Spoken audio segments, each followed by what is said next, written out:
میں کیسے واپس کر دیتی؟ زندگی میں پہلا تحفہ ملا تھا، وہ بھی آپ چھیننے آ گئے۔ محترمہ، اس انگوٹھی کی قیمت پتہ ہے آپ کو؟ اب کہ نوفل کا انداز سنجیدہ تھا۔ نہیں، اور نہ ہی مجھے جاننا ہے، بے نیازی سے کہتی مطمئن انداز میں نوفل کے شانے پر سر ٹکائے اسے خود سپردگی کا احساس کروا گئی۔ نوفل نے اسے اپنے حصار میں لیا اور ماتھے پر بوسہ دیا۔ وہ کبھی بھی اسے اپنی ماں اور شیری کی گھناؤنی سازش کا بتانے والا نہیں تھا، اور نہ کبھی یہ کہ وہ اس کی ڈائری میں موجود اس کی ادھوری حسرتیں پوری کرنے والا ہے۔ عنقریب قدیم زمانے سے گمراہ انسانوں کا وتیرہ رہا ہے کہ وہ اپنے جرائم اور گناہوں کو تقدیر کا نام دے کر مطمئن ہو جاتے ہیں، اور مظلوم طبقہ بھی خدا کی رضا سمجھ کر چپ ہو جاتا ہے۔ یہ امر ذہن نشین رہے کہ تقدیر علم الہی کا نام ہے۔ اللہ تعالیٰ کے علم میں کیا ہے یہ وہی بہتر جانتا ہے۔ ہمیں اس پر اتنا ایمان رکھنا چاہیے کہ وہ جو کچھ ہوتا ہے اللہ کے علم کے مطابق ہوتا ہے، اس کے ٹائم ٹیبل کے مطابق۔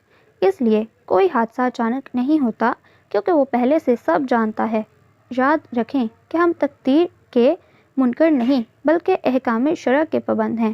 کوئی شخص جرم کا ارتکاب اور نیکی کا انکار اس دلیل سے نہیں کر سکتا کہ میری تقدیر میں یہی تھا، اس لیے کہ آپ کو شریعت نے نیکی کرنے اور بدی سے بچنے کا حکم واضح دیا ہے۔ آپ اس شرعی حکم کو بخوبی جانتے ہیں۔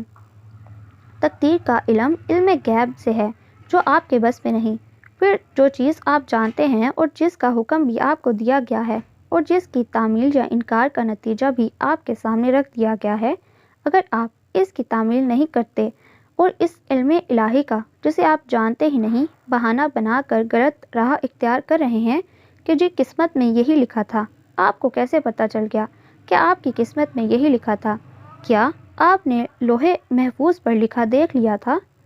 بس جس کا پتہ ہے، اختیار ہے، کرنے کی قدرت ہے، جس کے انجام سے باخبر ہیں، اس پر عمل نہ کرنا اور جسے جانتے ہی نہیں اس کا بہانہ بنا کر فرائض سے فرار جرائم کا ارتکاب کرنا بیمار اور مجرمانہ ذہنیت کی عکاسی کرتا ہے۔ اس سے غلط سوچ جنم لیتی ہے۔ عمل سے فارغ مسلمان ہی یہ سب بہانے کرتے ہیں۔ ختم شد۔ So listener, that was the end of today's novel. Hope that you like it. Do subscribe if you like. It is the only source of motivation for me, and also share with your family and friend. Like کرنا بالکل مت بھولیں۔